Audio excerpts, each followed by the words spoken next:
دیکھیں اگر supreme court کا فیصلہ آ گیا نا تو بندیال صاحب رانا ثناء اللہ کو اسی وقت تن دیں گے آرٹیکل 6 میں.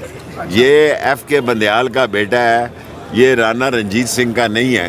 یہ رانا ثناء اللہ کو نہیں پتا کہ یہ فتح خان بندیال کا بیٹا ہے. اسی وقت پولیس کو بلائے گا اور اس کو ہتھکڑی لگائے گا. 47 نہیں 1947 ہوا تو خانہ جنگی ہوگی, پھر یہاں مارا ماری ہوگی, چھینا جھپٹی ہوگی, کیونکہ لوگ تنگ ہیں, لوگوں کے مسئلے حل نہیں ہو سکتے. رانا صاحب کہہ رہے ہیں کہ چیف جسٹس فیصلہ کریں گے تو عمل درآمد نہیں ہوگا کہ اکتوبر میں آر ہو جائے گا, نومبر میں پار ہوا, نہ اکتوبر میں کچھ آر ہوا نہ پار. یہ کہا جا رہا ہے کہ آپ کا طاقت کے حوالے سے رابطہ منقطع کیا گیا ہے. میرا طاقتور حلقوں سے کوئی تعلق نہیں ہے 10 مہینوں سے. آج شام کو عمران خان کی کور کمیٹی کی میٹنگ ہے, وہاں اپنی رائے دوں گا. میں طاقتور حلقوں سے لڑنے کا حامی نہیں ہوں, میں رائے دے سکتا ہوں. فیصلہ کرنا عمران خان کا کام ہے, میں داروں سے لڑنے کا حامی نہیں ہوں. میں پھیٹ چکا ہوں. میں خود جو ہے 16 دن آنکھیں بند کر کے اور پٹیاں بند کے, انہوں نے تو میرا لحاظ نہیں کیا. یہ تو اتنے بد لحاظ ہیں. لیکن یہ جو مہینے آ رہے ہیں یہ بڑے اہم ہیں. فیصلہ ہونا ہے, ملک نے آگے چلنا ہے. ایران اور سعودی عرب ایک ہو گیا, لبنان ادھر آ رہا ہے, بحرین ادھر آ رہے ہیں. ہم دنیا میں تنہا ہو رہے ہیں, ہم مذاق بن رہے ہیں. کل شہباز شریف نے کیا تقریر کیا, مذاق اڑایا اپنا. اسحاق ڈار نے کیا. اور چارٹر جہازوں پہ بچت کے یہ جو فنکار ہیں ممبروں کو لا رہے ہیں, یہ چارٹر جہازوں پر ممبروں کو لا رہے ہیں. یہ چارٹر جہاز کے ممبر کام نہیں آئیں گے. عوام نے فیصلہ لیا. شیخ صاحب کہہ رہے ہیں کے ذریعے چیف جسٹس کے اختیارات محدود کرنے جا رہے ہیں حکومت. کیا آپ سمجھتے ہیں کہ دیگر ادارے جس طرح وزیر اعظم یا آرمی چیف پر بھی ایسا ہونا چاہیے؟ دیکھیں میں نہیں سمجھتا, ابھی تو صدر کے پاس ہے نا, آپ پہلے ہی شور ڈال دیتے ہیں. ابھی الوی صاحب کی طرف بھی تھوڑا ٹائم دے الوی صاحب کو.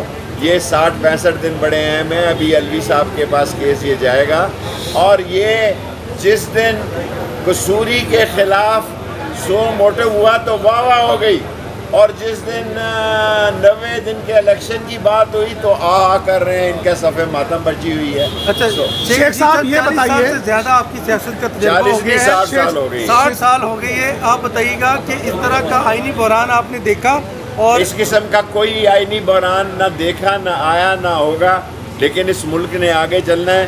یہ نہ ہو بہت سارے لوگ جو اپنے آپ کو مسیحا سمجھتے ہیں, بہت سارے لوگ جو اپنے آپ کو ارسطو سمجھتے ہیں, اس بحران کی زد میں آ کے زمین بوس ہو جائیں.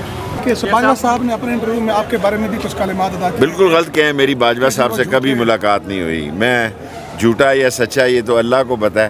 میں احترام ہی کروں گا, میری باجوہ صاحب سے کبھی ملاقات نہیں. باجوہ صاحب کیسے انسان تھے؟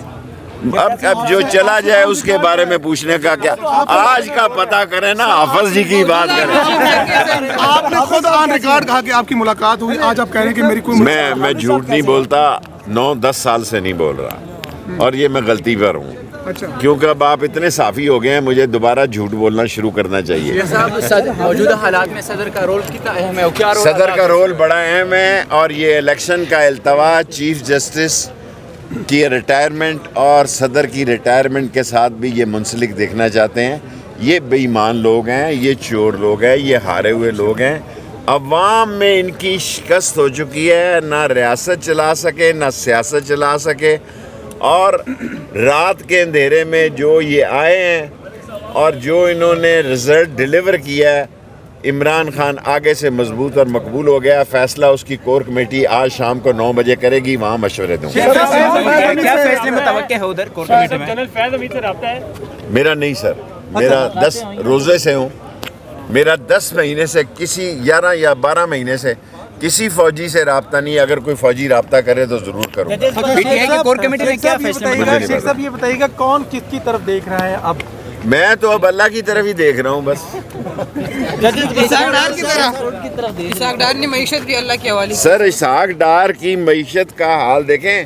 اسحاق ڈار پاکستان کی سیاست میں مجھے ریپلیس کر کے آیا. میں منسٹر انویسٹمنٹ تھا, میری جگہ پر وہ منسٹر انویسٹمنٹ لگا, اور اسحاق خان نے نواز شریف کو کہا کہ اس سے آپ نے قرضے شرضے لینے دینے ہیں, اپنا کاروبار چمکانا ہے. شیخ رشید نے تو یہ کام نہیں کرنا.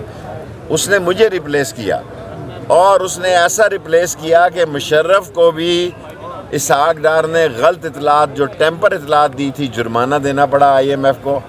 اس حکومت کو بھی موجودہ حکومت کی معیشت کو بھی اسحاق ڈار کوئی 20 فٹ گہری قبر میں کھودے گا.